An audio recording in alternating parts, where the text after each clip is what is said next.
নমস্কাৰ মই শ্ৰী প্ৰাঞ্জল নাথ মই হাই সেকেন্ডাৰী পাস এই কামটো কেতিয়াৰ পৰা কৰি আছে মই এটো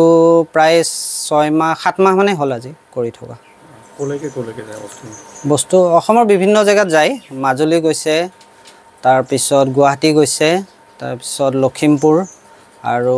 নগাঁও জাগিৰোড এনেকুৱা এইবিলাকতে যায় আৰু মই ইউটিউব চালো প্ৰথম চাই বস্তুবোৰ বনোৱা দেখি ভাল লাগিল তাৰ পিছত তেনেকৈ লাহে লাহে চাই বহুত দূৰ গৈছো মই দিল্লী বিচাৰিলো দিল্লীত গৈ বিচাৰিলো নাপাই এজনী লখিমপুৰ বাইদেউৰ এটা নিউজ পালো বাইদেউজনীৰ ওচৰত গলো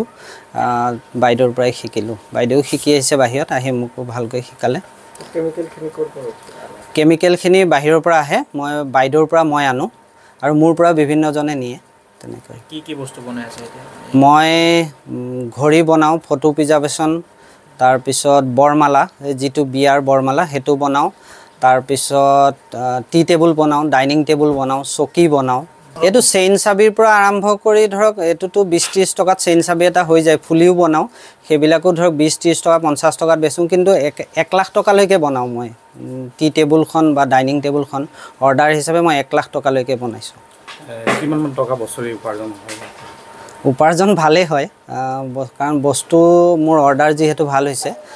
মাহত ধৰি লওক 50-60 হাজাৰ টকা ইনকাম হয় শিকিব পাৰিব মোৰ কন্টাক্ট নাম্বাৰ মই দি দিম বা আপোনালোকৰ নিউজ চাই পেলাই যদি আহে মই শিকাও তেনেকৈ শিকি আছে এওঁলোকে শিকি আছে বৰ্তমান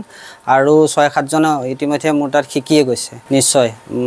বহুত ভাল ঘৰতে বহি কটো ৰ'দত ওলাব নালাগে বৰষুণত ভিজিব নালাগে আৰু